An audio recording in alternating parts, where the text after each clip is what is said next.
hidden in the Heartland.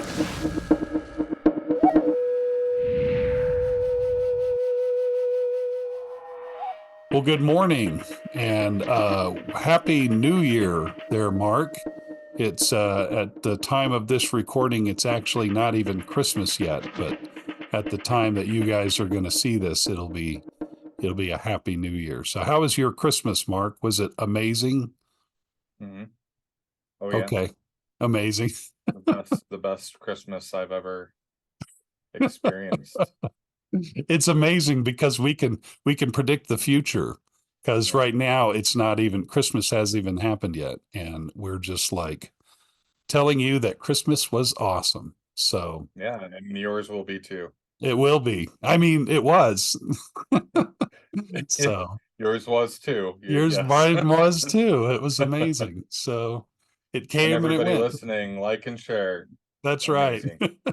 Amazing. So yeah, if you like our comedy, we'll be here all week. So but no, anyway, it's good to have you here, hidden in the heartland for the new year 2024. We're excited to keep the study going, focusing on who is here, who lived in America long before Columbus. That's our focus, and we've got a lot of new material. We have guests coming on over the next few weeks, and then we have some new content that we're still in the middle of researching and formulating, so we can talk about it here on Hidden in the Heartland, because that's the goal. It's the goal we want to keep doing is we want to keep talking about who lived here long before Columbus. And of course, this year, Come Follow Me, we will be covering the Book of Mormon, but we won't be come follow meing it here. We're mostly just going to Yeah. be continuing the archaeology. But today we're actually going to talk about the oath. And I have been the main reason we're going to just talk about it is because over the holidays, it has been probably the number one question I'm asked is, "What did you think of the oath? What did you think of the oath?"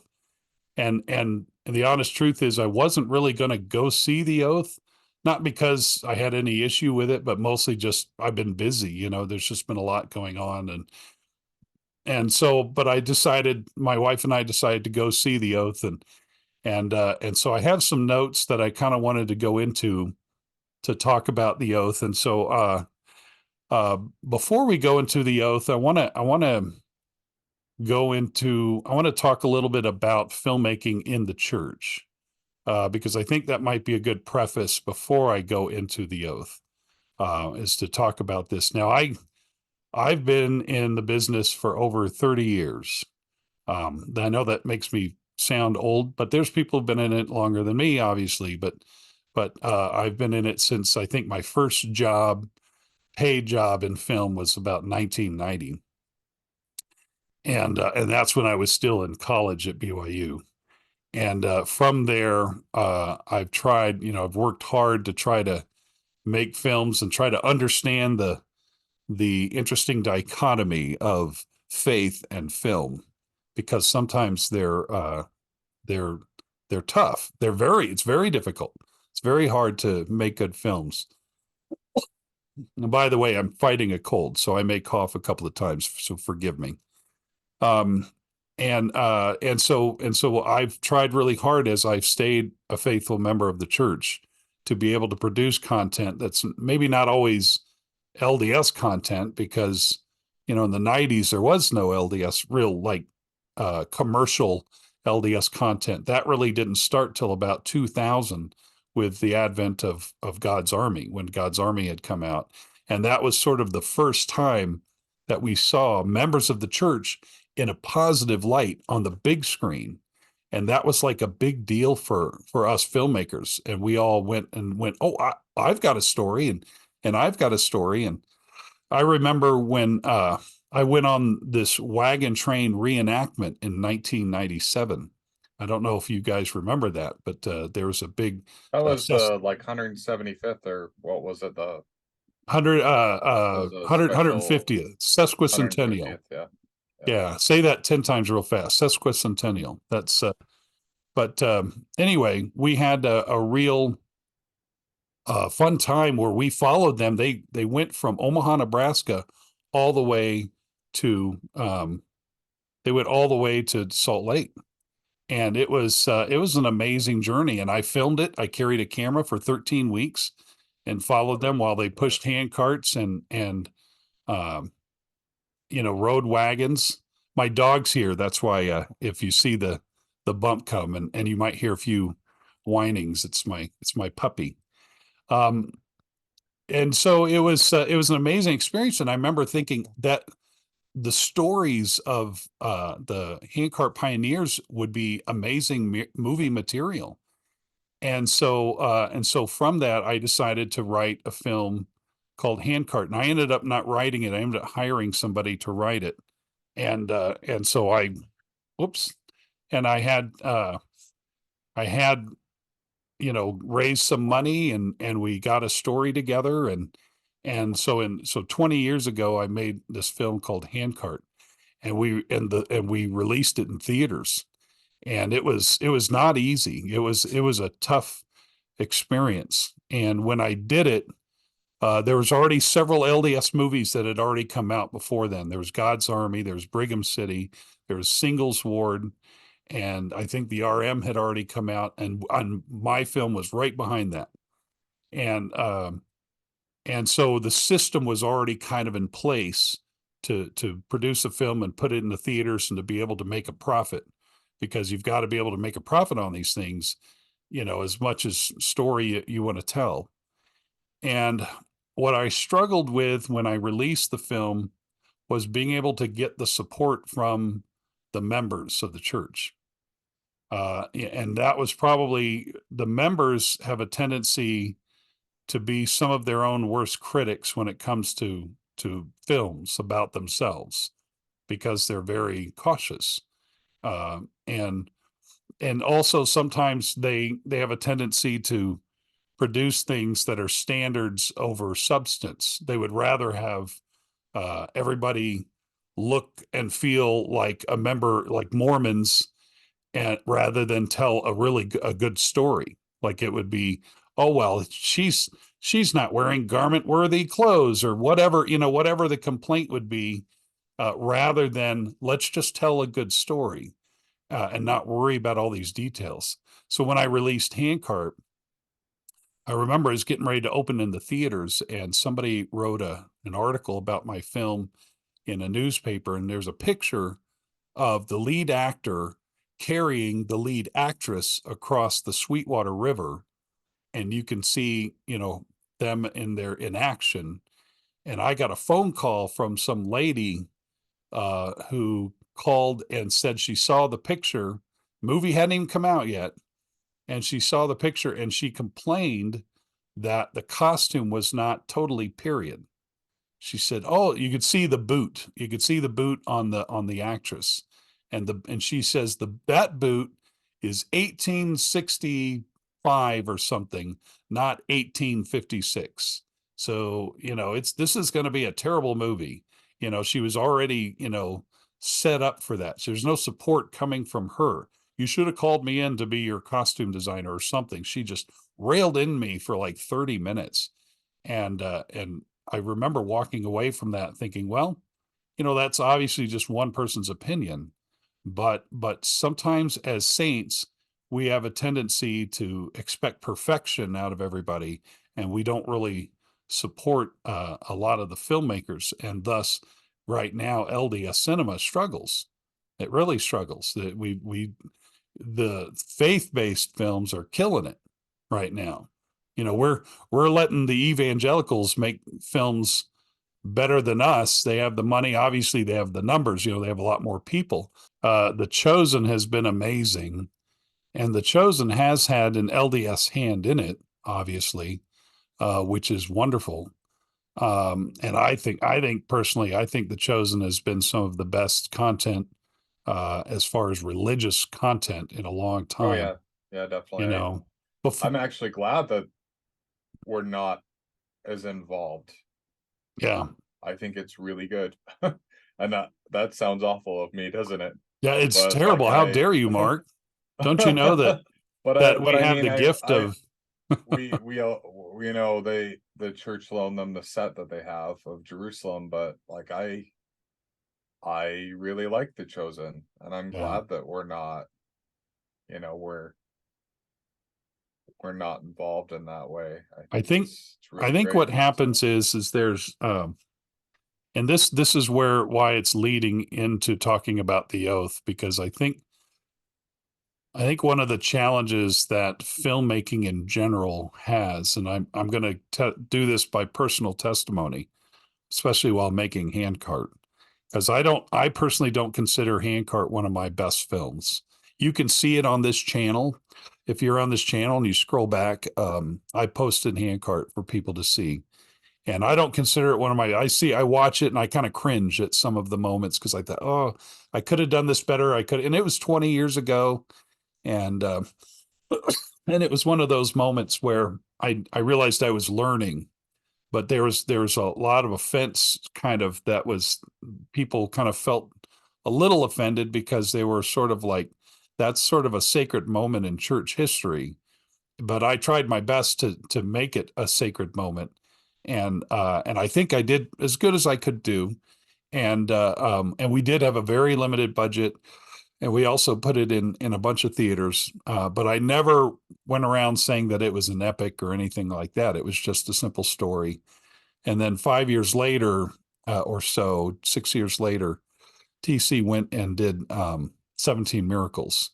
And it's funny because TC is a good friend of mine, and we jokingly have said that, how, you know, good minds think alike or whatever, where we both thought of doing a Handcart movie, and then I beat him to it. We both thought of doing Willard Bean, and he beat me to it. So that was kind of I have a feeling it's more like you might have had a good idea and then he piggybacked. But that's okay too, right? I don't know about that. I just, I mean, TC's in it. He's the LDS filmmaker, and we just give him that credit. So that's totally fine. Mhm. And he did do a good. I did like The Fighting Preacher.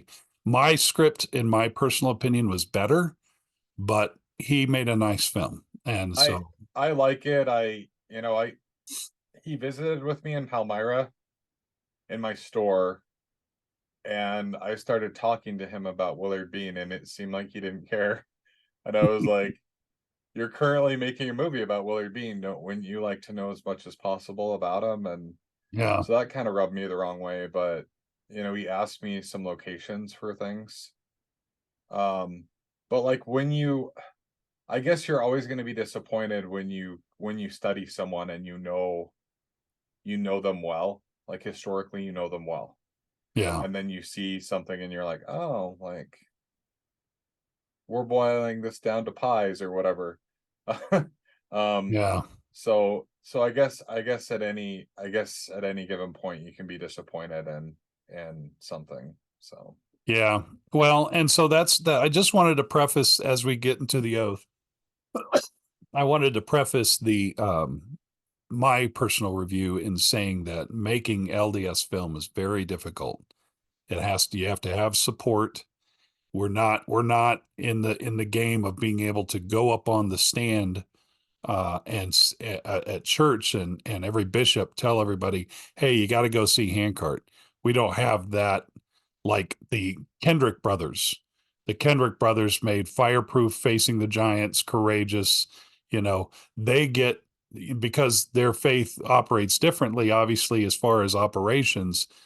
They'll the preachers will go on their stands and tell them, "Hey, you got to all go see, Fireproof or Facing the Giants, because it's an amazing movie, and it's about us, and it's about Christian values or whatever." And so that's we don't have that because we don't push anything commercial on the pulpits of the church. So it becomes a little difficult for LDS to produce something and to be able to make a return, because it is a business in the end. There's money to be had. Okay, so now this goes to, that's kind of a preface, and I'm going to refer back to that because I know what it's like to try to take something and make something big from it. And so I'm going to, ta-da, show, here's the oath. All right, so I'm gonna go ahead and put that there. Now, I'm friends with Darin. Not like real good friends. Like we don't like hang out or anything, but I know him. I've You seen don't him you don't at play with your things. Star Wars figurines with We him? don't play Star Wars figurines together, so he may not have any. And but he's a good guy. He's actually a good guy. He's a good patriot, and he really cares and he wants to do what's right. I believe. I think he really has a good heart. So here's the oath. So basically, the oath is not necessarily the bulk of the film is not Book of Mormon literature. It's Moroni, the latter days of Moroni's life, basically. So it's 421 AD or and then some. And so it's kind of what happened. So that there's only one real aspect in it that is scriptural, and that is Moroni has the plates and he's hiding. That's it. That's the only thing that's really scriptural. I think the the the Billy Zane character, they call him Aaron. I think he's in the Book of Mormon. I think Aaron is. I should have done the research on this, but I think Aaron is mentioned. He's one of the Lamanites who was fighting against Moroni. Was Aaron, and so I could be wrong. But other than that, there's nothing in the film whatsoever that has anything to do. Out of all the stories, this is sort of the story that Darin has chosen. So Darin wrote it, directed it, produced it, starred in it, and so in essence, what happens is at the beginning of the film, and there's gonna be spoilers here, and I'll write spoilers on the description of this review. But so basically, what happens is that Moroni's on his own. Billy Zane, who plays Aaron, and I don't know if he's a king or a general. He might be a general, but he's with this small band of Lamanites. And after all of the fighting has happened, it's all done, and the small band is made up of a couple of women, few women, and some men, and they're all just angry. Like they're all still foaming from the end of this great war, and and Moroni is trying to be on his own. He's hiding in a cave where the Book of Mormon is hidden. Basically, the plates are hidden, along with a bunch of other things that he's hiding. Whether this is the Hill Cumorah that he's hiding in this room, it could be. It was kind of hard to tell. I understand he filmed it off the Oregon coast, and that's where it was filmed. So it wasn't even filmed in New York, but it doesn't matter as long as it looks whatever. It's uh, the story's being told. That's what matters here.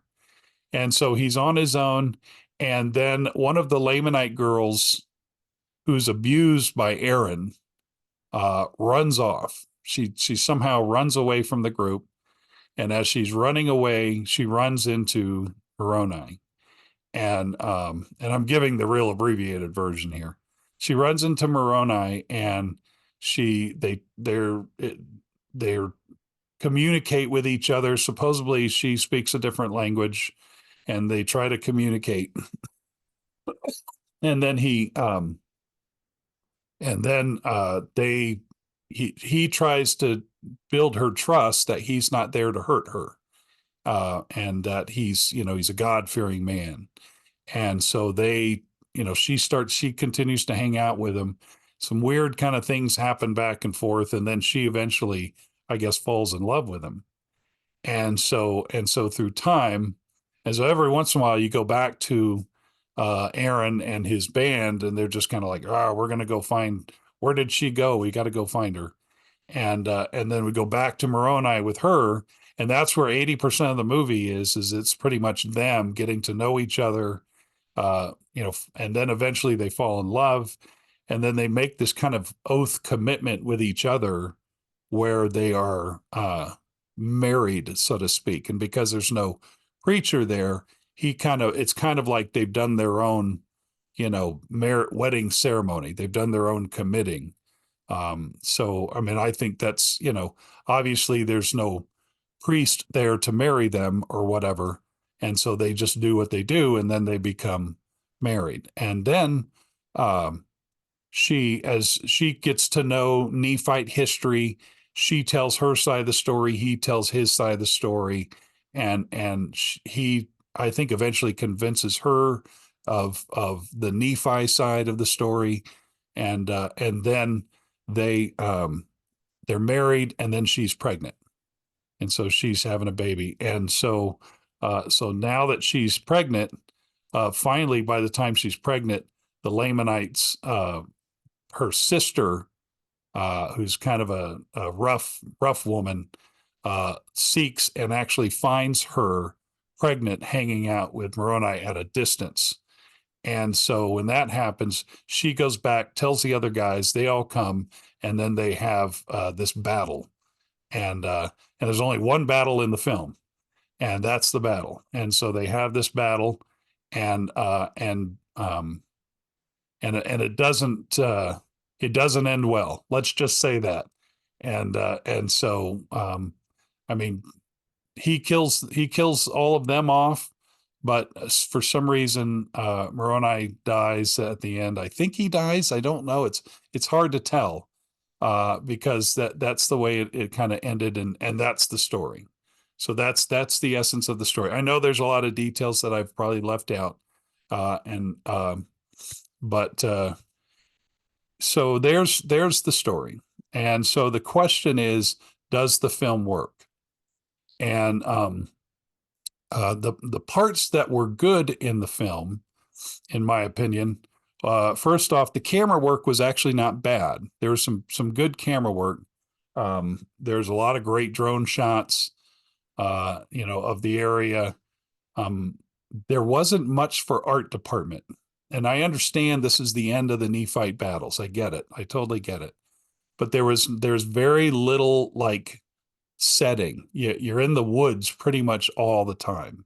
And Probably would have been interesting if he had shown some, like, you know, ancient walls or something. It's at the end of a civilization, yeah, but probably him walking past something that would show that, hey, like, I'm the last of these people. Like, yeah. No, and he does. He has oh, a he does. scroll.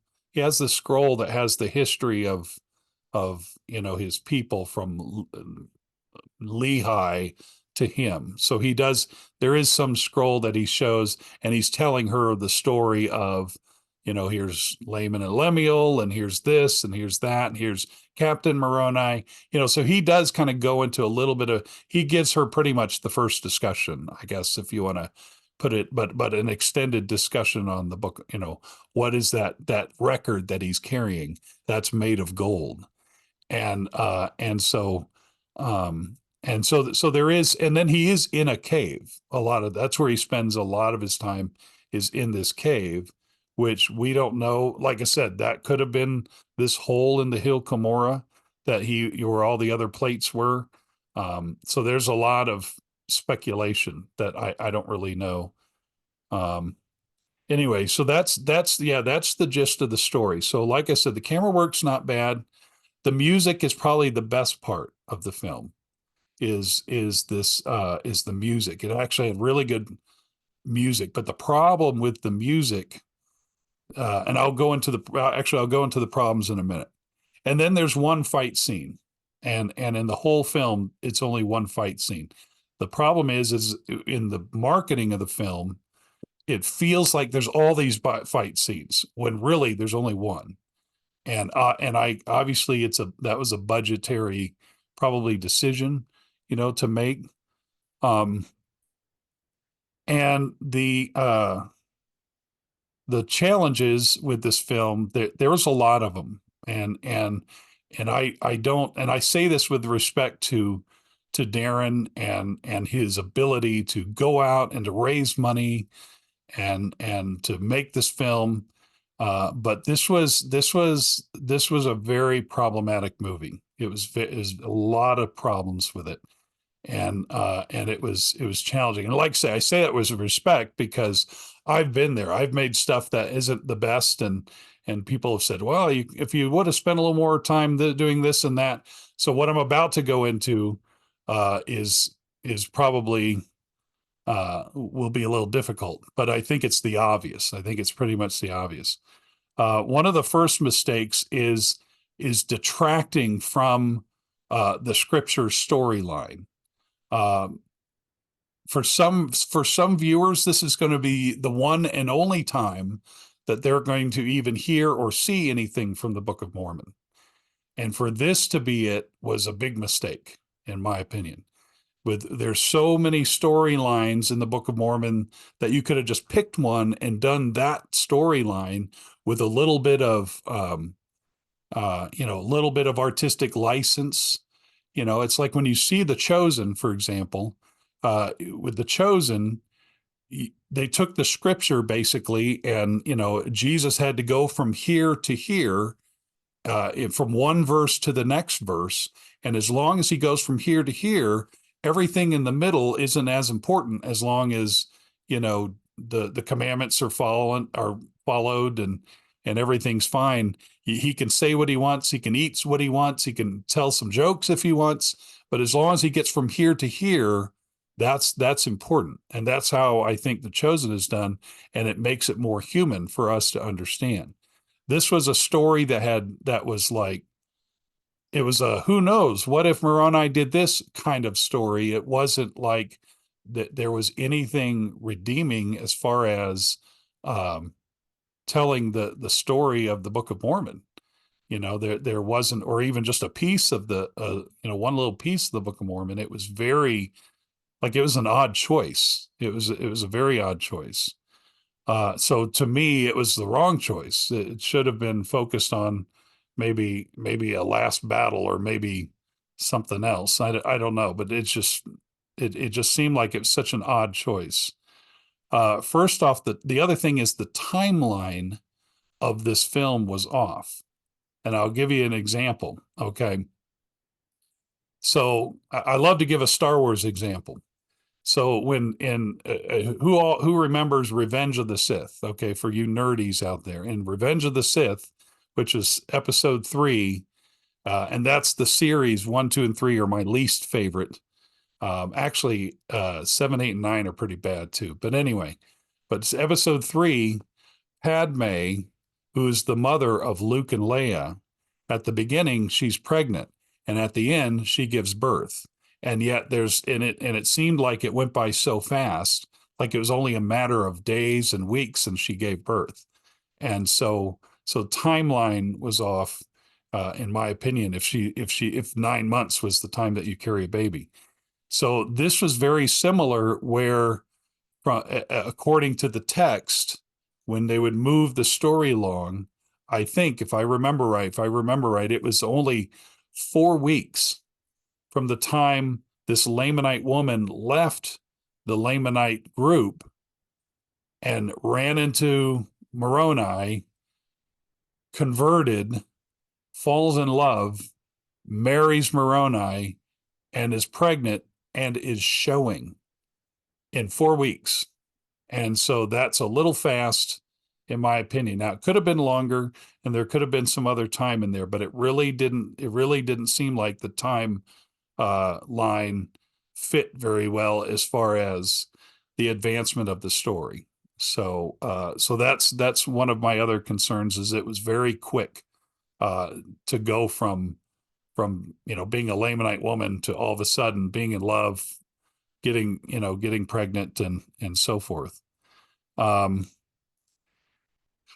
and then the other issue was the languages. What was with the languages? That's kind of the big question, is that the when the Lamanite woman came to Moroni, she spoke a different language than Moroni did. So I'm assuming that Lamanites and Nephites spoke different languages. But then, so there would be, Moroni basically spoke in English, even though it wasn't English, but it's for us, for the film, he spoke English. and the Lamanite woman spoke her language, whatever language that is, and didn't understand him. And so she had to learn a language, obviously, in this short period of time as well. And so she learned, the language while she learned the gospel according to Moroni in teaching her. And then and then you hear the Lamanites when they talk at the beginning of the film. They talk in this other language, and and you see the closed captioning on it. They have the subtitles on there. By the end of the film, it went slowly. It evolved into them speaking their language, and sometimes in English, and sometimes, to by the end of the film, they just spoke English.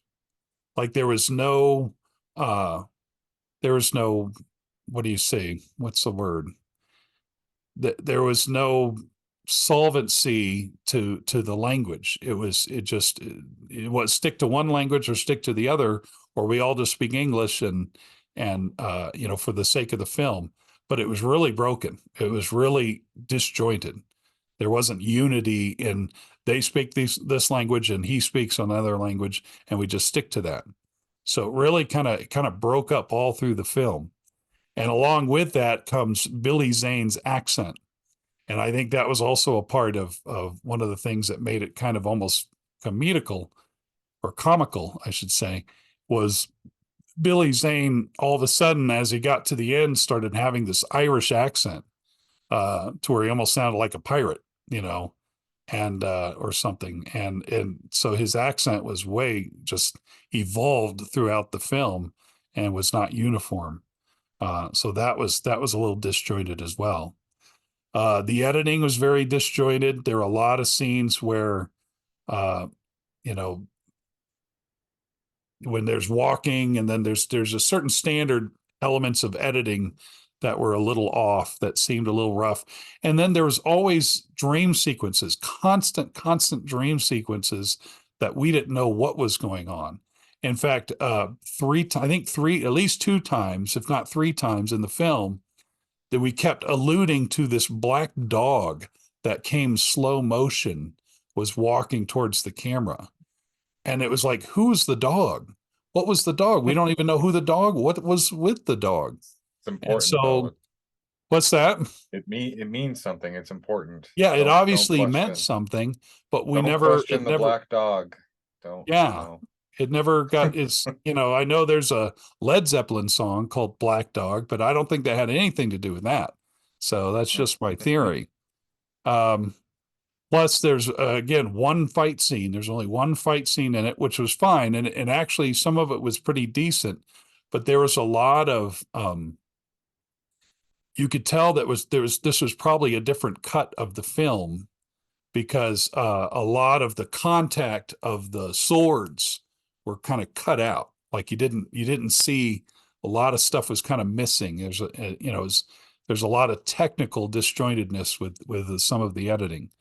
Um, the music. Okay, so I talked earlier about how the music was actually really good, but the other problem with the music is it went on and on and on and on through the movie. The music is only supposed to be a sub part of a film.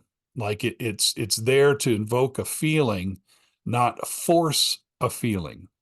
And in this film, the music was all through the film, like it never stopped. And sometimes in filmmaking, that's not good, because you don't want to over musicize this any movie. And that's what happened here, is music kept coming in and coming in and coming in. And that was another complaint that I heard from others, is man, there's just more music.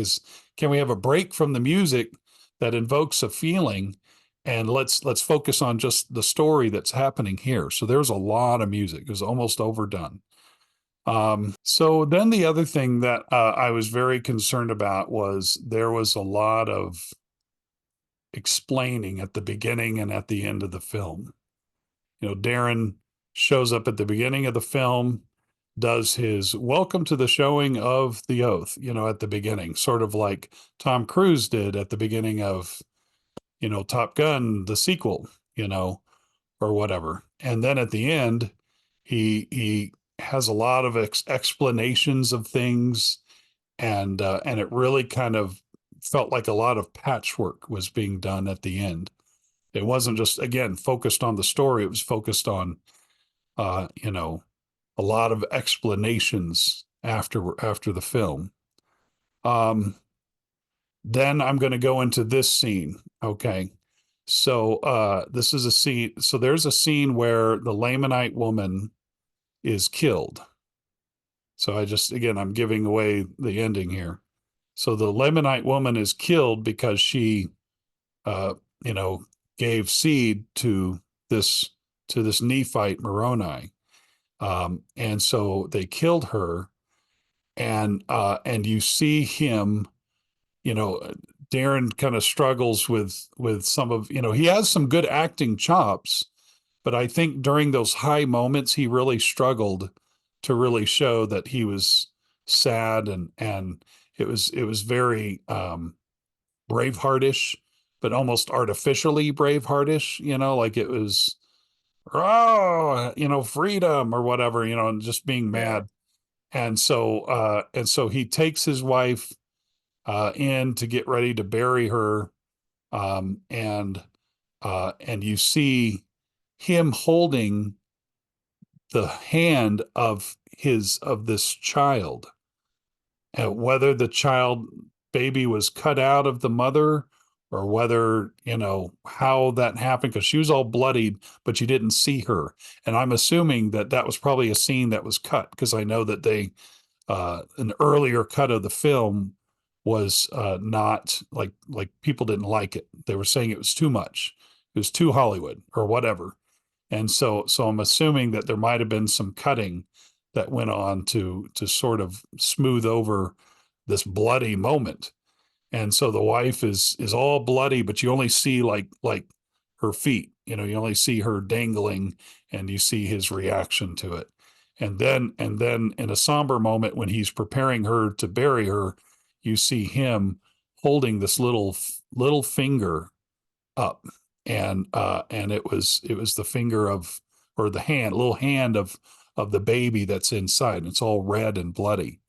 So it was kind of like, why did we see that? That was really kind of, I'm not usually offended by things like blood or anything, but that kind of was like, and I understand that you got to see ugliness in order to understand it and know that that's bad, and we're here to make it better. But it was really kind of uncalled for, to be honest. It was really kind of rough. And so that Well, kind of, especially, but and I haven't seen the movie, but especially if there's no explanation as to why, if she was pregnant, it just seems odd. Seems like an odd choice of him holding, yeah.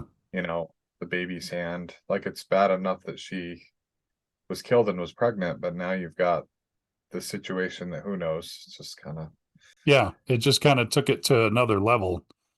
The other thing is that I really struggled with and this is probably not Darin's intention, but it really kind of gave the impression that this could have been like a vanity project for Darin.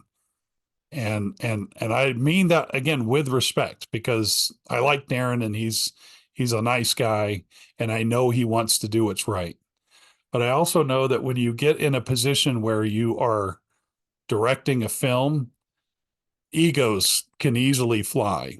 You know, this is all about me, and I've done it, and I know, because as a director, I've you when you get in a little bit of a position of power and attention, it can get you. It can eat you. It can cause you to kind of, be very cautious of your image, of what you're doing. And there are so many shots of Darin and his muscles. And it's just, well, Moroni was a muscly guy. Yeah, but not every shot had to be, if he took a bite of something, and all you see is his muscles while he's, doing that, or whatever. It was just every move he made, it was there was always these long shots of don't him. you remember though when when Moroni appeared to Joseph, Joseph commented on how muscly he was. He was like, Totally. I think he was like, yeah. oh my gosh. Yeah, he's bringing the true gospel, but boy, those muscles. Yeah, I think that was what he said. So, He had to revisit him several times that night just to show yeah, off the. that's what it was. That's why he went 4 times or whatever. So, three Yeah. times, 4 times. I think it was three. But yeah, it was just that was the whole goal. But so I felt like that. So I'm not saying that was what he was trying to do. I'm just saying that's the impression that people are going to be given.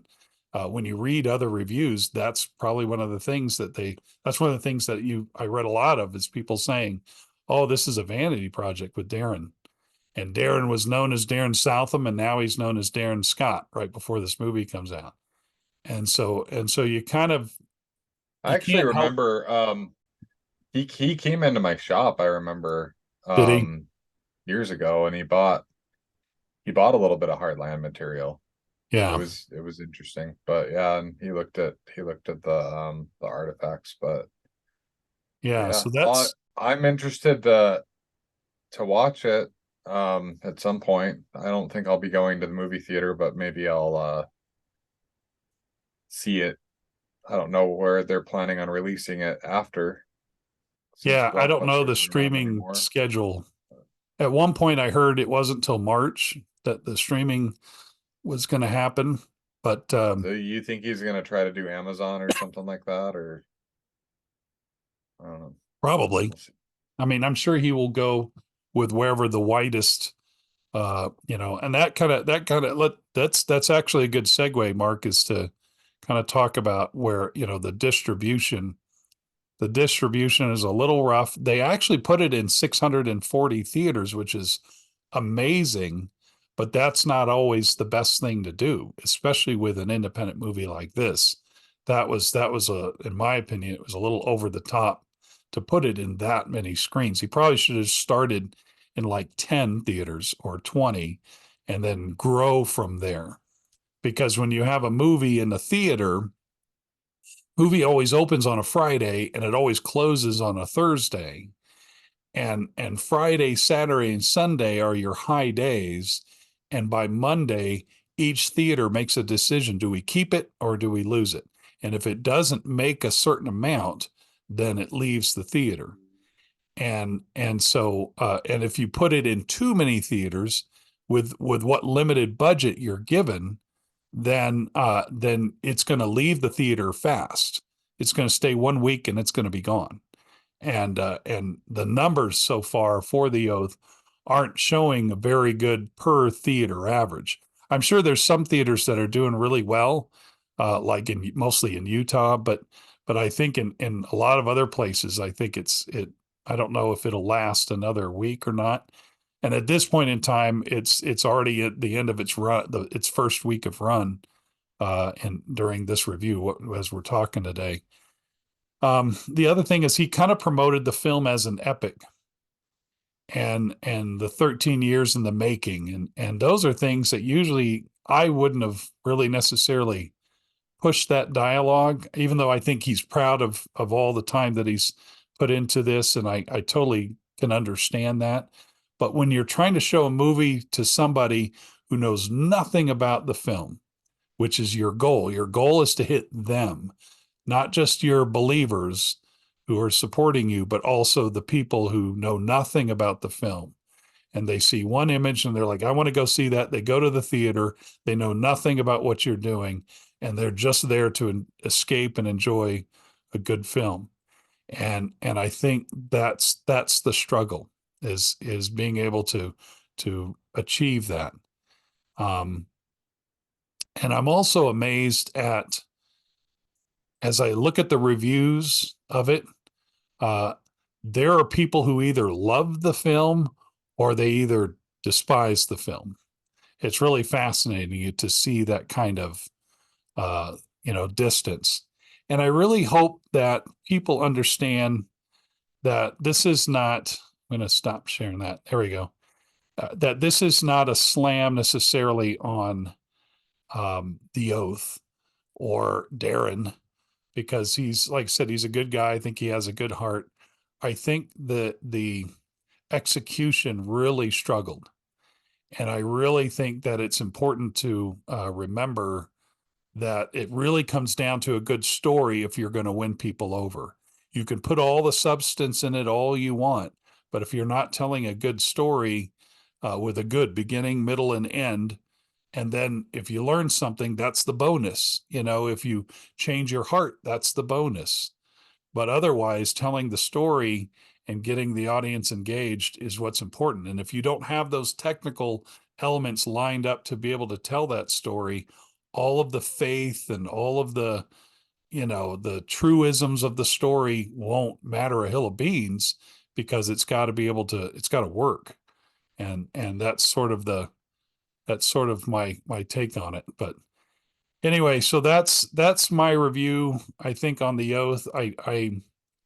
Uh The question is, were they wearing the right boots? Was were they that they, were they wearing the right loincloths? So, no, just I'm worried about boots. Like, oh, okay, got if it. it's not the So right boot, I don't know if I want it to. is, the film will die. That's right. So it's a struggle. Faith and film. Oh my goodness, they are an interesting mix. It's really difficult.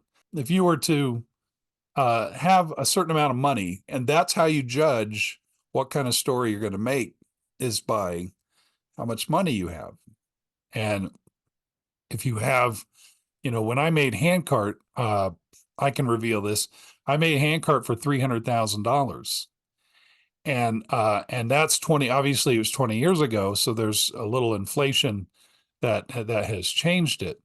But I shot it on film, which was expensive. And I had 150 extras, and I had to get them all costumed, and I had to, and wardrobe, for everyone. I had to And build booted hand up. The carts. boots were expensive. The boots were expensive. I should have gotten the right one. Darn it. But, and there was a lot of effort to it, that we did in putting it together, knowing we weren't going to be perfect in what we were doing, because the goal was to tell the story. That was the goal. And so we had a lot of elements. So this is The Oath, which I think had, I don't know the final budget. I'd be curious if anybody on here knows the final budget. I know, and if any of you guys invested in it, because I know the investing of this film. That's part of why I'm talking about it here, is this crowd that I'm talking to invested in this film, right? And the last number I saw was 1.5 million to make The Oath. But when you look at the parameters, there was only 8 people in the whole film, and there was very little set design. There was a cave, which was awesome and amazing, and then there's the woods and some props, some weapons, but there wasn't. You didn't see any buildings. You didn't Yeah. see hardly I think anything that in the that film. that's something that's compelling, is like you're introducing people to a culture they know little to nothing about, Yeah. and you want to be able to see into that world, and of course his film's set at the end of that civilization, but when you're not really, you're just seeing woods, it's like, you know you hardly even realize it's a group of people you didn't know anything about. You just think Yeah. it's we're going camping or whatever. But There's ways to do things when you're doing a passion project like that, that enable you to be able to use your money wisely. And when we did Hidden in the Heartland, while Darren was raising money for his film, I was trying to raise money, obviously, for Hidden in the Heartland, and the bulk of that actually came out of my pocket, even though we did raise a percentage of it. Um, we probably made Hidden in the Heartland the whole first season for, and I can reveal this, for about $50,000. I raised 10 of it, and then the rest of it came out of my pocket, and over time. And we were able to reenact 6 stories, 7 stories, Kinderhook plates, in just kind of a small setting. And we were able to tell the story and travel and get this, and it took some time. But we were able to pull off a lot with a little, because we were trying to focus on the content that we're trying to produce. Anyway, we'll wrap this up. I just wanted to, this was my take. This is more just a discussion about the oath. Hopefully, I didn't dash everybody's hopes with how, whether I thought it was great or not. And so I just hope that you guys watch with care. I actually suggest maybe watching The Oath just for the sake of knowing what it was about. Hidden in the Heartland.